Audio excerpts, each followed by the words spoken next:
the four walls of our libraries.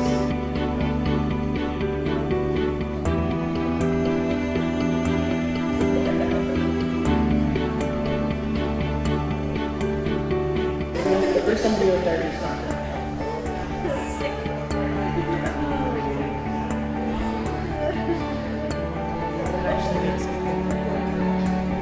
The rule of thumb that I always use.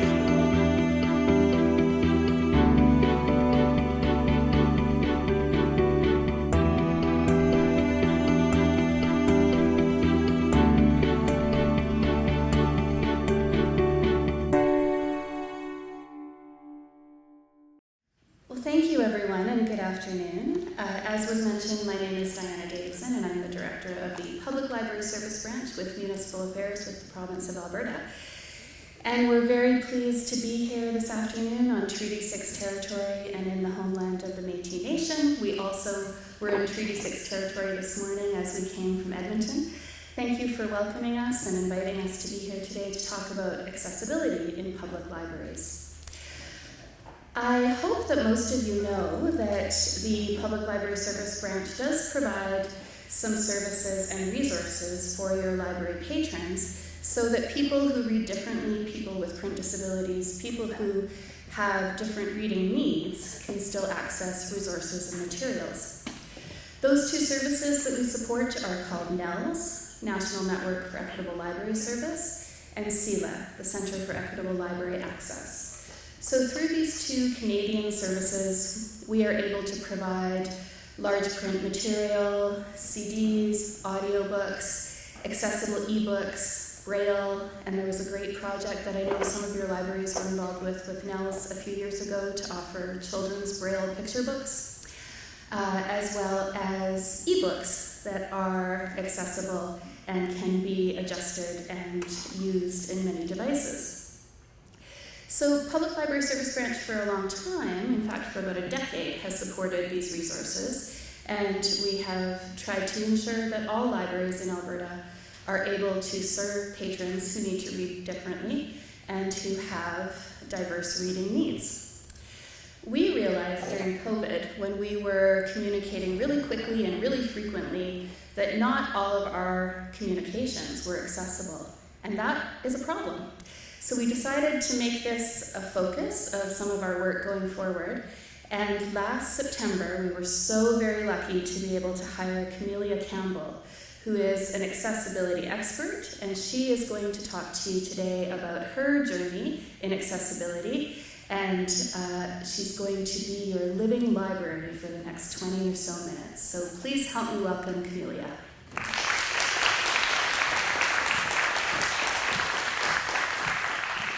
Hello everybody. Okay. I'm a little bit nervous, my first library conference, so just bear with me, I'm a little bit anxious. So I'm here to talk about today my relationships with reading and books and kind of how it started. So it starts with my grandfather on my mother's side. He was illiterate, he did not know how to read or how to write. And that is a very common thing in the islands where my heritage is from, in Jamaica, because you have to pay to go to school. So often you have to either work or choose between work and feeding your family or going to school. So he was not able to go to school, and my grandmother, who was the 9th child of 18 children, went to school up until grade 9, and she had to stop, come out of school to work to help and take care of her younger siblings. So my grandmother knew that this was not a life that she wanted for her children, so she made education was very important, and she instilled education in all of her children. So for my mother, she really loved books. She loved reading. She was the first person in our family to graduate from university, and she took lots of African studies when she was in school and learned that back in the times of slavery, Black people were not allowed to read or they would be killed. So when she learned of this, it really impacted her to know that she has access to so much knowledge and so much information. So that made her love books even more. So she instilled this love in books in my siblings and I. Well, I have a younger brother who's more into video games than books, but I'd say my sister and I. So we would go to trips to the library and order scholastic books, and she would read to us in the nighttime and in the day and really pass along that love for books onto us. So I too became an avid reader. I became really fast at reading. I remember when the first Harry Potter book came out and I read it all in 4 days. And I remember reading books like Dear God, It's Me, Margaret, and being able to connect to the characters so much and seeing myself in her. So from my childhood, there was always that love of books. When I fast forward to my teenagehood, I actually moved to Calgary at the age of 15 years old. And I grew up in Toronto, and being in the big city and a teenager and wanting to be having my friends established and everything, I did not want to move to Calgary at all. So I was quite the unruly and miserable teenager. So when I moved to Calgary, I did not know how to make friends. I had social anxiety. I didn't know what to say to people.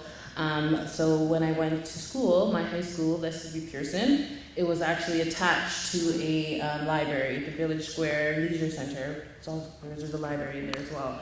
So because I didn't have friends, and because I didn't know how to make friends, I would go to the library on lunch and read or go on the computer. So that just shows how my love for books continued and carried on. But then I started to feel sick. I started to get really ill out of nowhere. I started to vomit a lot when I'm not a vomiter, I'm not a person who vomits. And also when I was in class, the boards started to become very blurry and I couldn't see the text. And then I started to get really bad migraines to the point where nothing would help the pain except for if I curled up in a ball and just laid in the bed and cried. And even that didn't help. So I pretty much stopped going to school because things were blurry and I was feeling sick. I went to multiple different doctors and I was diagnosed with hypertension and pre-diabetic and lots of different things, but I was still getting sick. I would walk and lose the feeling in my legs. I would also faint. So one day, I was on the way to the eye doctor actually to get my eyes checked because as I mentioned, my vision was getting very blurry and I wasn't sure why, and I fainted. And they brought me to a hospital in Calgary and ran lots of tests and said nothing was wrong. But my mom had a nurse friend who requested to do a CT scan. So they ran a CT scan, which is a scan of the brain, and oh, by the way, you have a stage 4 brain tumor. So it was a lot that happened at once. There's much history in my family at the time of anybody having cancer. I wasn't quite familiar with disabilities or anything. So I was admitted to the hospital, and 4 days later I had emergency surgery to remove the tumor. And I also had 33 sessions of radiation. I had to relearn how to walk, I had to relearn how to eat, I had to relearn how to talk.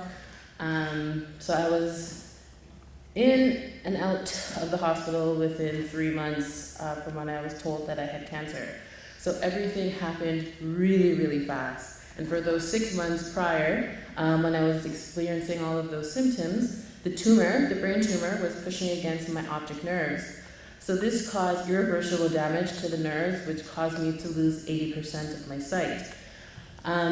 So it was a really big transition for me within the first year of moving to Alberta, of having brain cancer and now having a disability. So for me, I was really upset. I was really angry. I felt like something was stolen from me. I was not born with vision loss. And I feel like I had lived a life knowing what it was like to see up until that point.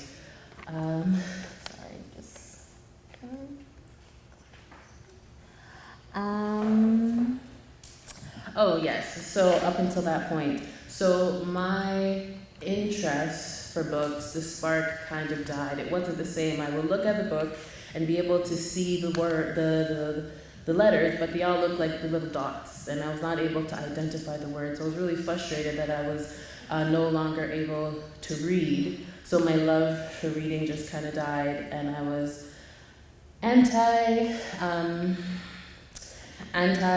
everything disabilities, anti CNID, anti audiobooks, because I felt like it's just not the same as reading the book and touching it and feeling it. So for several years, I just decided not to read anymore. But that was up until I went to college several years later, and I got the option to have my textbooks in audio form, which I didn't know about that before, because I had tried different methods of reading in the past. Large print, which I need about, let's say, a 30 font size to read, but I have to put my face very close. No matter how big the print is, I have to put, unless it's extremely huge, I have to put my face very close to the paper to see. I printed my notes in a 30-point font size, and I still have to put it close to my face in order to see. So reading large print books seemed really tedious, and I had different magnification devices, but again, it took much longer because I used to read books so fast and it taking 5 times longer to scroll apart each page because I only see blocks of text at a time. It didn't really make me want to read. So that's where I lost my interest in books. But yes, when I went back to school, when I went to college and got the option to read books in audio format, it was great. And I could listen and I could learn better because I wasn't getting frustrated with taking so much time to read in a magnifier that takes a lot longer amount of time. So that kind of reignited my love for reading and showed me that reading is listening, and I can still have access to the content, which is what is important. And as so long there's a great voice behind that audio content format, I can still read. So I'm grateful that I still have access to these books today in that way. So that's it. Thank you. That's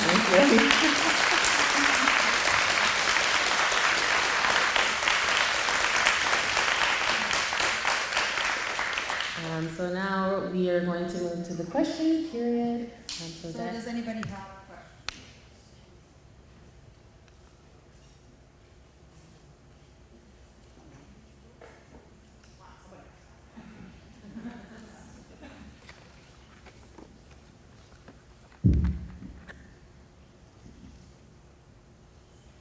Hi there, thanks for speaking to us today.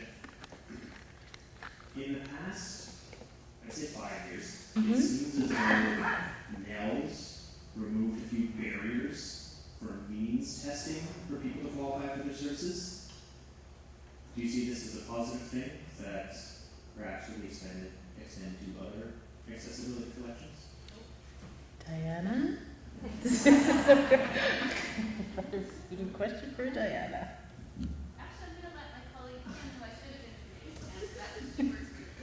So just to clarify, are you talking about removing the barriers like medical note? Yeah, I feel like it's an excellent move because I think that that's a huge barrier for people. And I know that SELA has done the same thing.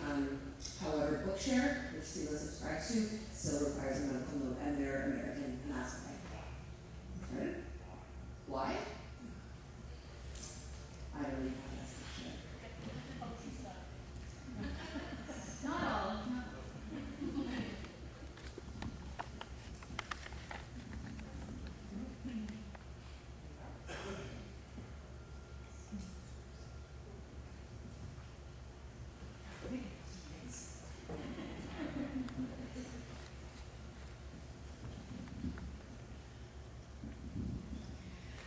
Do you find that if you ever go to smaller libraries, do they have a lot of accessibility reading for yourself? No. No.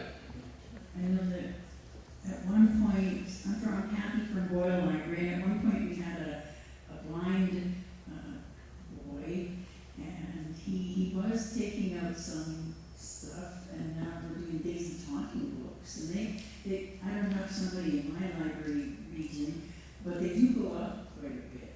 So I'm grateful for that that's open now for all libraries. Mm-hmm.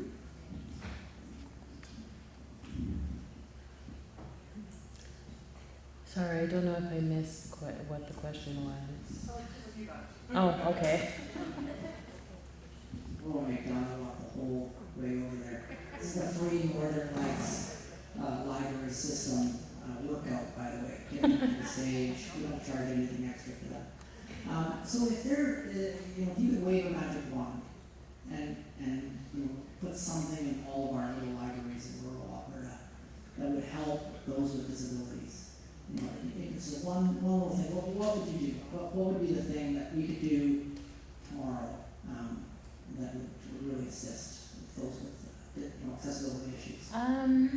I think I would say if you can wave a magic wand is just to have all books offered in all different formats, and it doesn't have to take a longer time for if you want a new book that you have to wait because it's not in the format that you request. So in a perfect world, all books would be available in various formats for different people with different disabilities.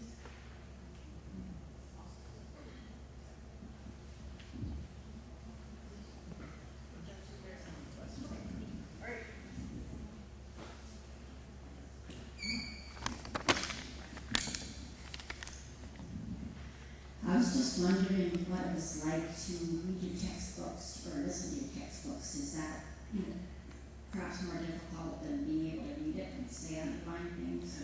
No, especially with websites like Vital Source where you're able to highlight text and make notes within there. I personally find it easier to navigate. You can go to specific pages, page numbers, I should say. So to each his own, everybody is different, but for myself, because there's hundreds of pages in a textbook, when I would use a magnifier, it would have just take longer to find things and to navigate the textbook. But for me, I find it more an organized way to access the information in an audio format. So for me, it works. I'm on audio too. My second question is writing. How do you do a lot of printing, or do you write now that this? I don't do a lot of printing. I mostly type on my computer when I have to fill out a form, let's say in the doctor's office, or an intake form anywhere for that matter, and especially if it's not offered in the large print. And sometimes, as I mentioned, large print is not large enough for me. It might be in a size 20 font, but that's not big enough for me. So it's harder for me to fill out forms, for example. I'll have to take a picture of it and then pinch and zoom and then look at my phone while I am writing. And because I more type on my computer, sometimes writing now I get hand strain or my hands get tired from writing. That's just because I don't do it as often anymore with technology. I mostly use the computer or different technologies. Does that answer your question? Okay. Okay.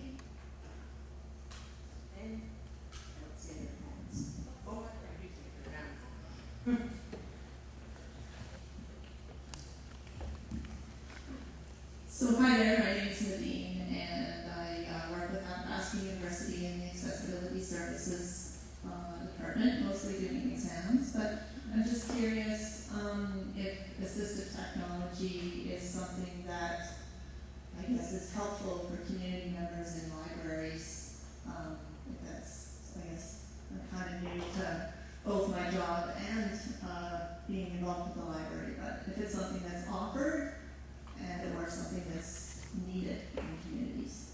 I think it is needed in communities, and it's not often, especially at the smaller libraries. It's not likely that you'll see as many assistive technology devices.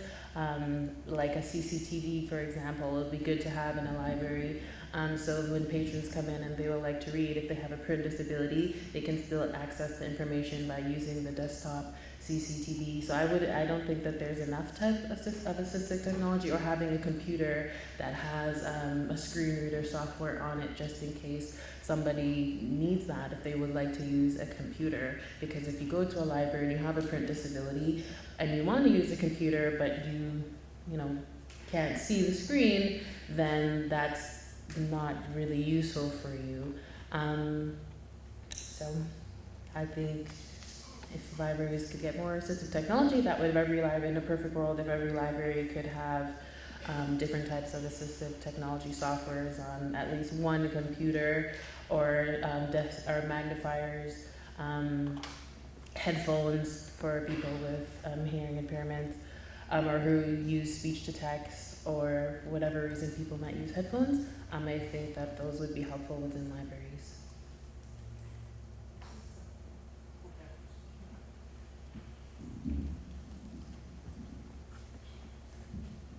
Hi, thanks for your presentation. I'm just wondering if you have some tips for how to make social media more accessible. If there's kind of easy ways that we can make some of those communications more accessible. I just yesterday went to a NELS webinar that was talking specifically about this subject, and what I learned, I already knew some of the things, but what they suggest is to add alt text to your images, because without alternative text on images, especially if you have a visual impairment, then it makes it difficult to see or see at all what the image is. So when you add alt text, alternative text, your people with visual impairments are still have access to the information to know what the picture is of. So I would start there with adding alt text into your images and your posts. And outside of the captions, there's a specific place to put the alt text, not just underneath as a caption, but there's a specific box, depending on which social media platform you're using, that you can use alternative text.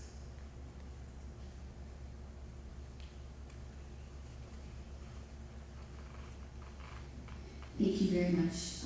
My name is Tanita. I'm a counselor from the town of Niagara and a new board member to the library, but certainly not a new person to loving library and knowing books.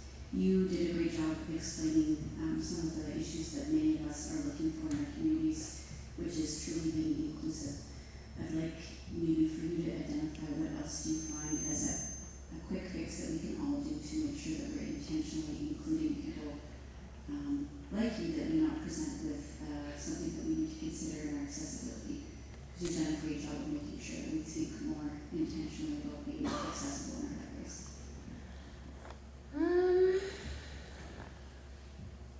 Sorry, could you repeat the question one more time? Politicians talking about you. I'll make it shorter. How do we be more intentionally inclusive in our communities, ensuring that we're not creating unintentional bias?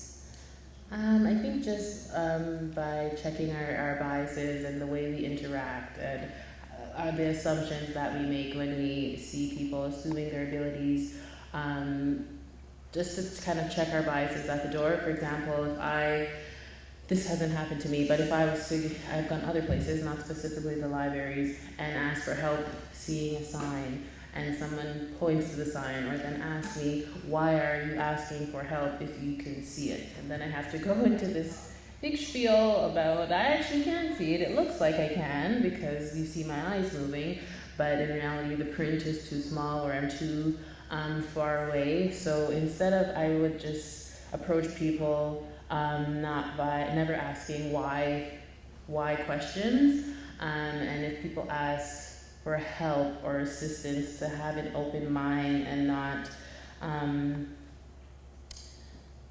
predetermine why we think that they are asking for help, because that often makes people resistant and not want to disclose. Because for a long time I didn't disclose, and I pretended like everything was okay because I have enough functioning vision to get by, where people don't know that I'm legally blind until I disclose that.